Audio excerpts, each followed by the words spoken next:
Commander Naira Vex stood at the helm of the Celestial Talon, her crystalline battleship gleaming against the backdrop of Earth's blue sphere. As Supreme Commander of the Surani Empire's 7th Fleet, she had overseen the conquest of 12 star systems. Yet this 13th target perplexed her in ways none had before.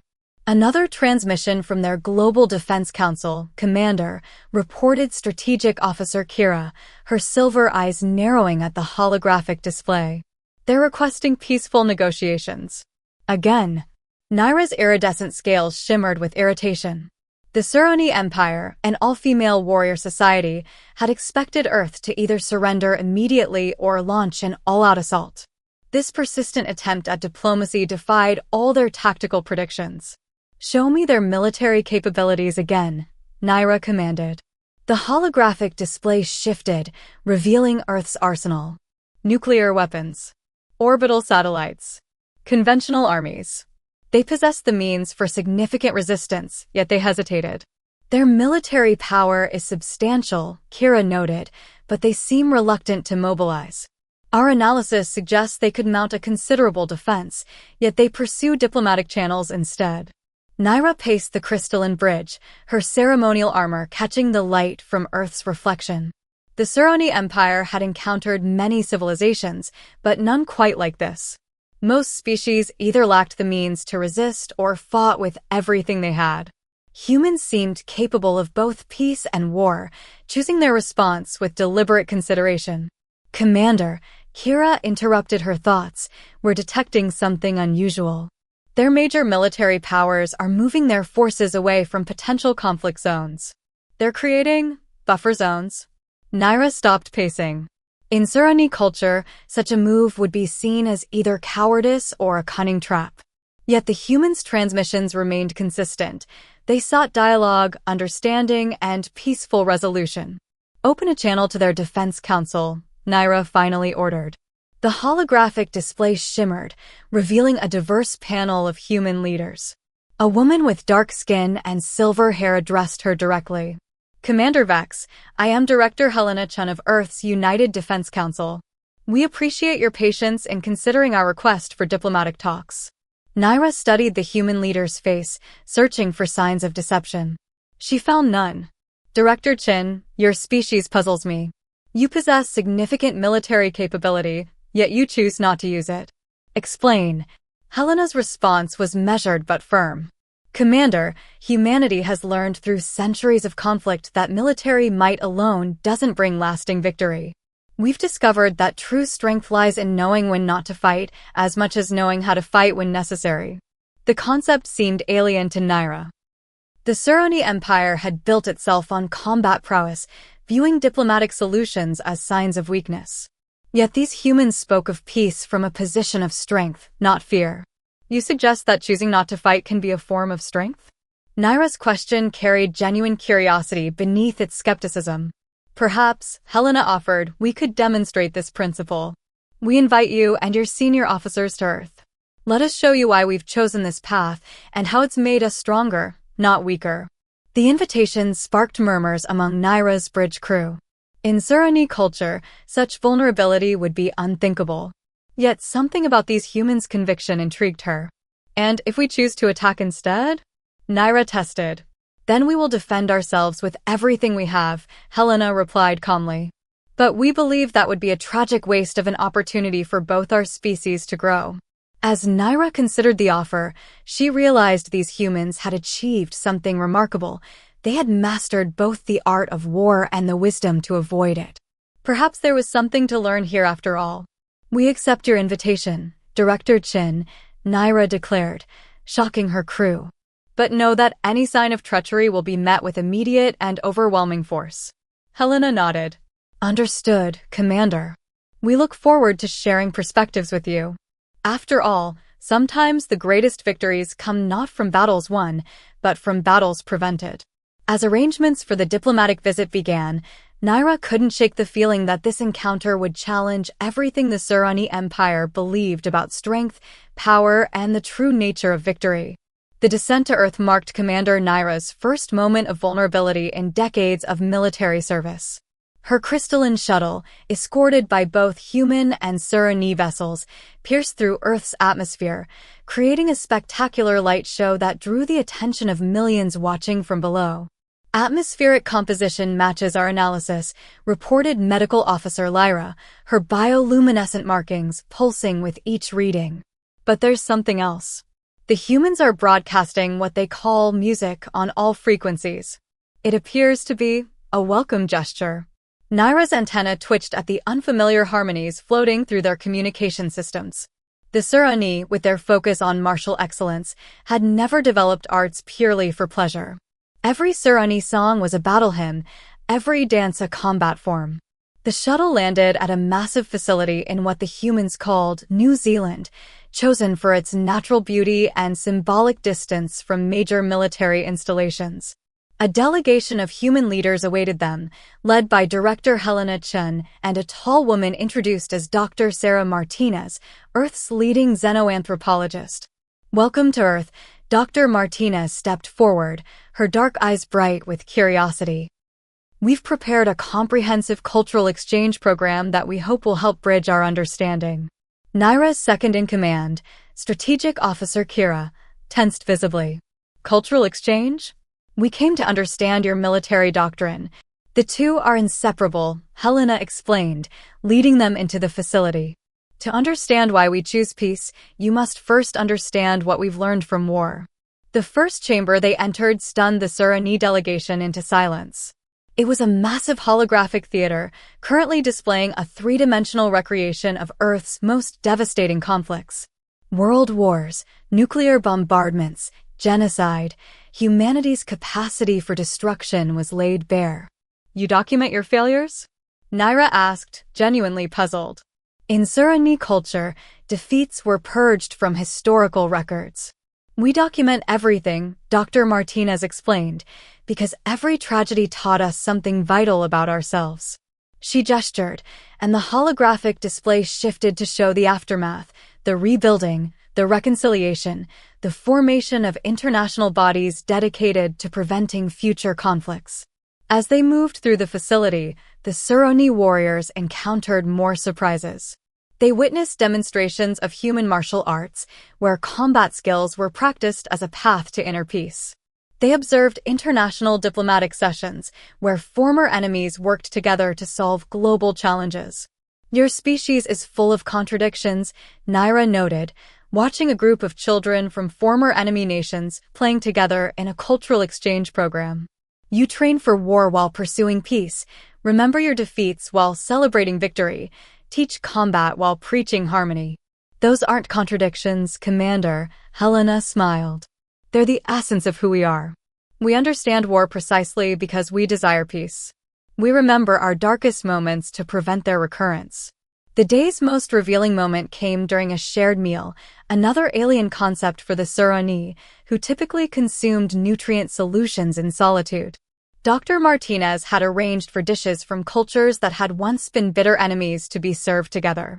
These recipes, she explained, passing a plate of sushi alongside Middle Eastern hummus, survived wars, crossed borders, and evolved through cultural exchange. Even in our darkest times, humanity found ways to share and grow together. As Naira cautiously sampled the unfamiliar foods, she observed her warriors' reactions.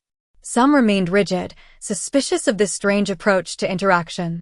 Others, like Lyra, showed growing fascination with human customs. The evening concluded with an unexpected event, a performance combining traditional war dances from various Earth cultures with modern peace movements. The Surani warriors watched, transfixed, as human dancers told stories of conflict and reconciliation through body movement alone. Your species has found ways to transform the energy of combat into something different, Naira admitted to Helena as they watched. It's not weakness as we initially thought, but a form of evolution we hadn't considered. Evolution is the perfect word for it, Helena agreed. We didn't abandon our warrior spirit. We channeled it into new forms of strength. Diplomacy requires as much courage as combat, sometimes more. Later, aboard their shuttle, Kira voiced the concern growing among the more traditional warriors. Commander, This exposure to human culture, it could weaken our resolve. Naira watched Earth's lights glitter below them. Or perhaps, strategic officer, it will help us understand strength in ways our empire never imagined. Tomorrow, they will show us their military installations. Let's reserve judgment until we've seen everything they offer. As she prepared her daily report to the Surani High Command, Naira struggled to capture the complexity of what she'd witnessed. How could she explain to her warrior society that humans had found power in restraint, strength in flexibility, and victory in choosing not to fight? The question haunted her throughout the night as she meditated in her quarters, her bioluminescent patterns reflecting off the crystalline walls. Tomorrow would bring more revelations, and with them, more questions about the true nature of power and progress. The dawn broke over a hidden facility deep within the Norwegian fjords, where Commander Naira and her delegation were about to receive their most profound lesson in human nature. The complex, carved into ancient rock and protected by state-of-the-art security systems, housed humanity's most comprehensive war archive. "Welcome to the Global Historical Analysis Center," announced Dr. Victor Rahman, a tall man with cybernetic augmentations visible around his eyes. "Here, we don't just record history, we experience it." Medical Officer Lyra's biosensors detected an unusual energy signature emanating from the center of the facility.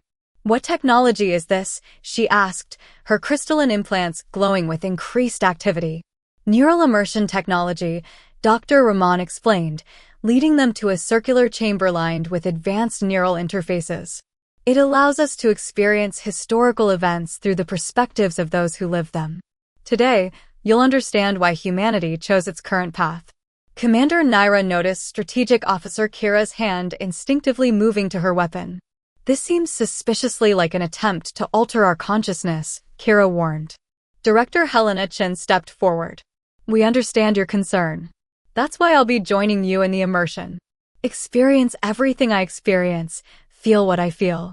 No secrets, no deception." After careful consideration and biological scanning from Lyra, Naira agreed. The Surani delegation connected to the neural interfaces, their bioluminescent patterns synchronizing with the human technology in unexpected ways. The first immersion took them to the trenches of World War I. The experience was overwhelming, not just the sights and sounds of warfare, but the emotional impact of young humans facing industrialized slaughter for the first time. Naira, despite her centuries of combat experience, found herself shaken by the sheer scale of suffering. "Your species did this to itself?" she asked between immersions, her crystalline armor dimming in response to her distress. "Yes," Helena answered solemnly. And this was just the beginning. The next sequence showed them the development and deployment of nuclear weapons. The Surani warriors witnessed the devastating power, but more importantly, they felt the weight of responsibility that came with possessing such destructive capability. "We could have annihilated ourselves many times over," Dr. Rahman explained. "Instead, we learned to live with the knowledge that absolute power requires absolute restraint." The immersions continued, showing not just the conflicts, but their aftermath. They experienced the Berlin Wall's fall, not through the lens of victory or defeat, but through the joy of families reuniting. They felt the powerful emotions as former enemies chose reconciliation over revenge in South Africa. "Your historical records are unusually complete," observed Lyra, her scientific curiosity piqued. "You preserve even the memories that bring shame." "Especially those," Helena corrected.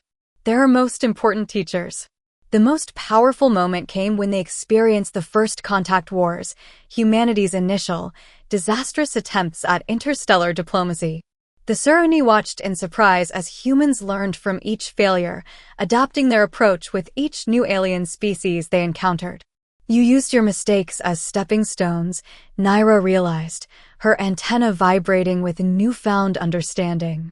"Each conflict taught you how to better avoid the next one." The final immersion showed them something unexpected, the present moment, seen through multiple perspectives simultaneously. They experienced the arrival of the Surani fleet through the eyes of Earth's children, felt the mix of fear and hope in civilian populations, and witnessed the intense debates among Earth's leaders about how to respond. You could have launched a preemptive strike, Kira noted, her tactical mind processing the strategic opportunities humans had chosen not to take. We could have, Helena agreed. But we've learned that the first strike rarely leads to the last. We chose to break the cycle. As they emerged from the neural interfaces, Naira noticed something had changed among her warriors. Their bioluminescent patterns showed signs of deep emotional processing, something rarely seen in Surani society. Later, in a private conversation with Helena, Naira voiced her growing revelation. Your species' greatest weapon isn't your military capability, she said. It's your ability to learn from pain without being consumed by it. Pain is a powerful teacher, Helena replied, but forgiveness is an even stronger one. We learned that victory sometimes means having the strength not to strike when you could. The day concluded with an unexpected gesture. Dr. Rahman offered the Surani access to Earth's historical archives, including the neural immersion technology. Knowledge should be shared, he said, especially knowledge bought at such a high price. As Naira prepared her report for the Surani High Command, she struggled to convey the complexity of what she'd witnessed. How could she explain that these humans had achieved something the Surani had never considered? They had conquered their own worst impulses. The question lingered as she watched her warriors that evening, noting how they interacted differently with their human hosts. Even Kira, the most skeptical among them, had begun asking questions about human philosophy rather than military doctrine. The warning came during a diplomatic dinner at the United Earth Council headquarters. Commander Naira noticed her communication crystal pulsing with an urgent deep red glow, a signal reserved for existential threats to the Surani Empire. Pardon me, Director Chin, Naira said, rising from her seat where she had been sampling Earth delicacies. The message she received turned her iridescent scales pale with concern. The Nexus Swarm, a biomechanical collective that had long threatened the galaxy's outer reaches, had begun an aggressive expansion toward both Earth and Surani space. Their neural-networked ships moved like a plague of locusts across the stars, consuming everything in their path. We have a situation, Naira announced to the gathered diplomats. The holographic display activated, showing the swarm's advance. This threat concerns both our peoples. Helena studied the projection, her cybernetic eye implants scanning the data streams. The swarm's computational capabilities exceed anything we've encountered, she noted. Their ships appear to operate on a hive mind principle. Correct, Strategic Officer Kira confirmed, her battle-scarred armor gleaming under the emergency lights. The swarm doesn't negotiate, doesn't retreat, and doesn't stop until everything in their path is converted into their biomechanical matrix. The revelation sparked an immediate response from Earth's military command. Admiral Sarah Zhang, a veteran of Earth's space forces, stepped forward. Their approach vectors suggest they're attempting to isolate our systems from each other. Classic divide-and-conquer strategy. Naira watched with growing interest as the humans rapidly organized their response. Instead of panic, she observed a methodical, multi-layered approach to crisis management. Military commanders coordinated with scientists, diplomats continued discussions with other alien allies, and artificial intelligence systems began running combat simulations. Your response is unexpected, Naira admitted to Helena. In Surani culture, the arrival of such a threat would immediately trigger our warrior protocols. All other activities would cease. Helena smiled grimly. We've learned that the biggest threats require more than just military solutions. Admiral Zhang, would you share our preliminary analysis? The Admiral activated a new holographic display. The swarm's strength is their unity, but that's also their weakness. They think and act as one, which makes them predictable. They lack creativity, adaptability, and most importantly, they can't comprehend species that don't share their drive for absolute conformity. Medical Officer Lyra, who had been quietly analyzing the swarm's biological components, suddenly straightened. Their biosignatures suggest they can't process multiple competing strategies simultaneously. It overloads their neural network. Exactly, Helena said. Which is why we propose a joint operation that plays to both our species' strengths. The Surani's warrior expertise combined with humanity's unconventional problem-solving. The next hours were unlike anything in Surani military history. Human scientists worked alongside Surani warriors, combining Earth's quantum computing technology with Surani crystalline weapons systems. Diplomatic teams reached out to other species while combat strategists developed multi-layered battle plans. "Your approach defies traditional military doctrine," Kira observed, watching humans simultaneously prepare for both war and peace. "You're developing defensive strategies while still attempting diplomatic contact with the swarm." Admiral Zhang nodded. "Because the moment you stop trying to find alternatives to conflict is the moment you start losing options. We'll fight if we must, but we'll also look for solutions that might not be immediately obvious." The breakthrough came from an unexpected source. Dr. Yuki Tanaka, a human xenobiologist, discovered that the swarm's neural network had a fundamental flaw: it couldn't process paradoxes. Their rigid, binary thinking made them vulnerable to logical contradictions. "We can use this," Naira realized, her warrior instincts merging with human innovative thinking. A combined strategy, Surani direct combat power alongside human psychological warfare. The plan that emerged was unprecedented. While Surani warships would engage the swarm's outer defenses, human ships would broadcast carefully crafted paradoxical data streams directly into their neural network.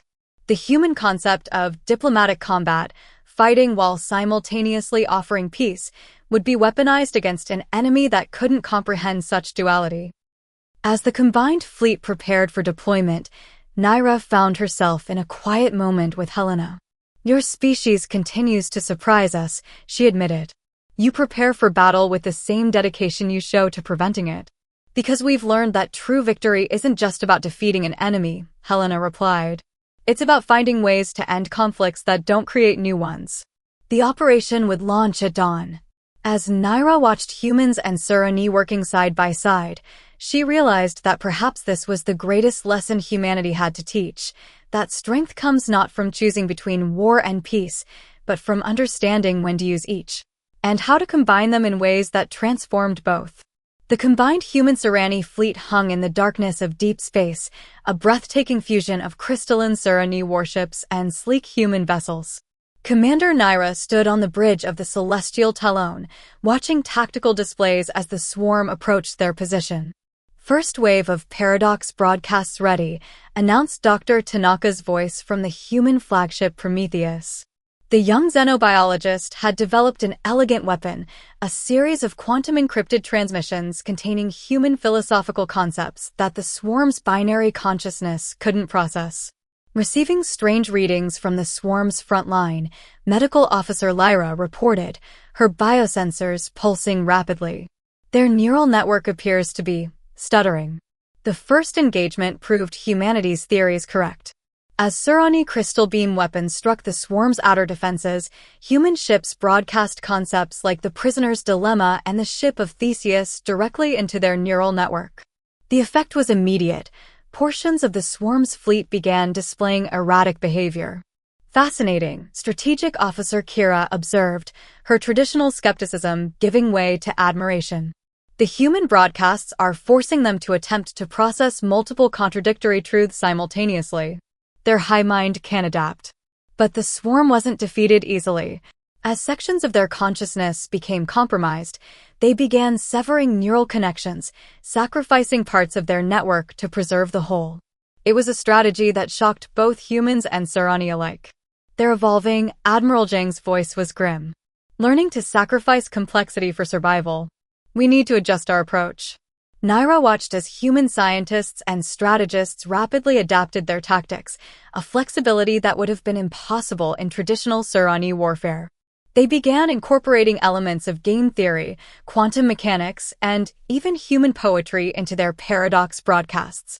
During a brief lull in the battle, Naira joined an emergency strategy session aboard the Prometheus.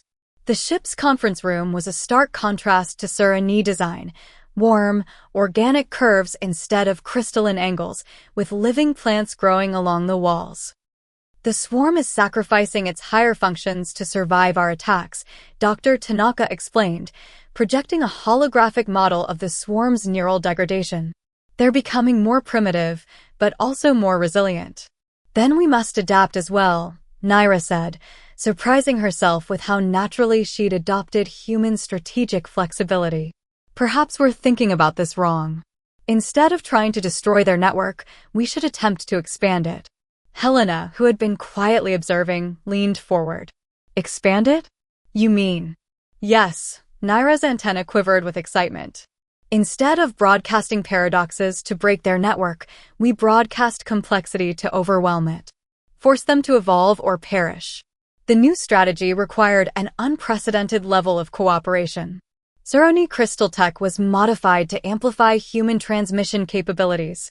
The broadcasts now contain not just paradoxes, but the full spectrum of human and Suroni consciousness, art, music, philosophy, and most importantly, the concept of choosing not to fight.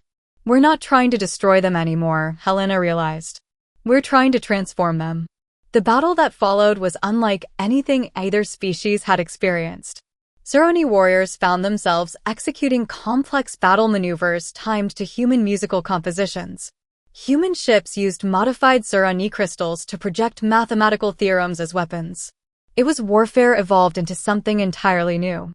The turning point came when they broadcast a simple message across all frequencies, a choice. The swarm could either continue their expansion and face destruction, or accept an offer to join in the development of something greater than themselves. For 3 tense days, the swarm's fleet remained motionless in space. Their neural network, bombarded with concepts of choice and free will, underwent a massive transformation. When they finally responded, it was with a signal that contained elements of both Suroni crystal harmonics and human binary code. They're attempting communication, Lyra announced, her scientific excitement evident in her bioluminescent patterns. Not as a hive mind, but as individuals within a collective. The victory, when it came, wasn't marked by destruction, but by transformation. The swarm, their consciousness expanded beyond their original programming, requested to learn more about the species that had shown them a new way of existing. Later, aboard the celestial Talon, Naira found herself in a reflective conversation with Helena. Your species' approach to conflict resolution has changed more than just the swarm, she admitted. It's changing us as well. All growth requires change, Helena replied. The Suroni taught us about honor in battle. Perhaps we helped show that there's also honor in choosing alternative paths. As Naira prepared her report for the Suroni High Command, she realized that the greatest victory wasn't the defeat of the swarm, but the evolution of understanding between species. The Suroni had learned that true strength could mean choosing not to use force, while humans had refined their peaceful principles through the lens of warrior wisdom. The great hall of the Suroni High Command glittered with crystalline light as Commander Naira presented her final report. The chamber, normally reserved for war councils, now hosted an unprecedented gathering. Suroni elders sat alongside human diplomats, while reformed swarm representatives observed from specialized environmental pods. Honorable High Command, Naira began, her ceremonial armor resonating with the chamber's crystal harmonics. What we discovered on Earth has transformed our understanding of strength itself. The head of the Suroni High Command, Grand Matriarch Zara, leaned forward on her crystalline throne. Her ancient armor bore the marks of 1,000 battles, yet her eyes showed something new, curiosity. You speak of transformation, Commander Naira, the matriarch's voice echoed through the chamber. Yet our empire was built on the principles of combat supremacy. How do you propose we maintain our strength while embracing these human concepts?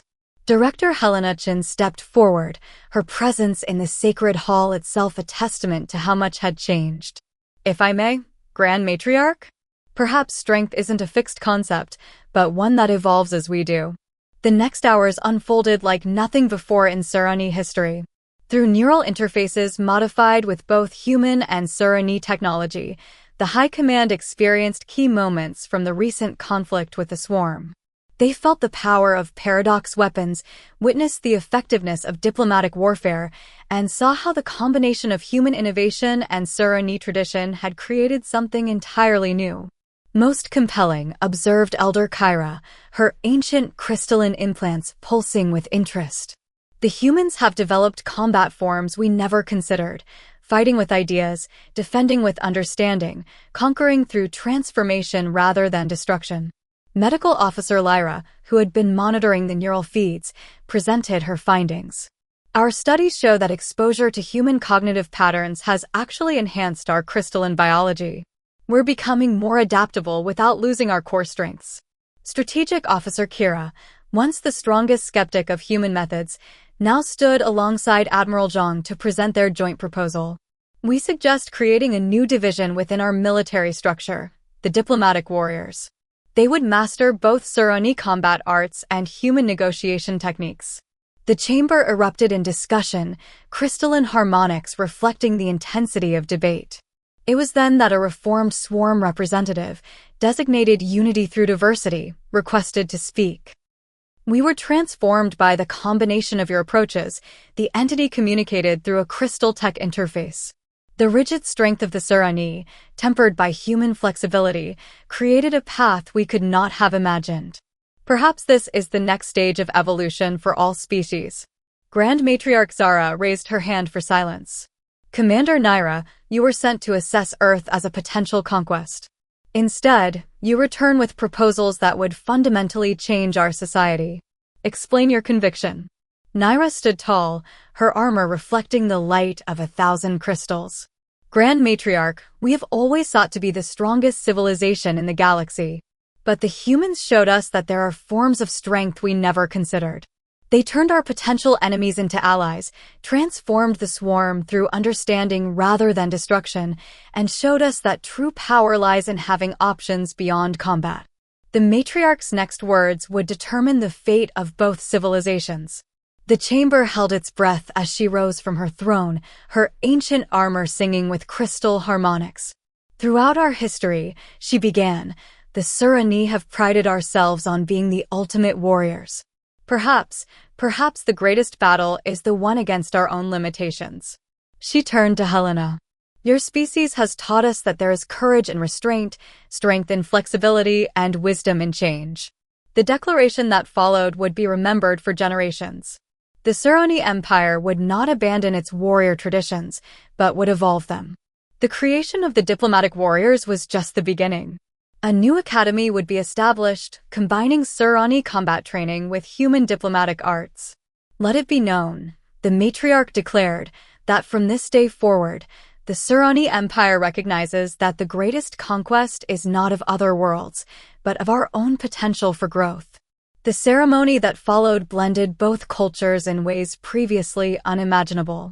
Surani crystal singers performed alongside human musicians, their harmonies creating new forms of music.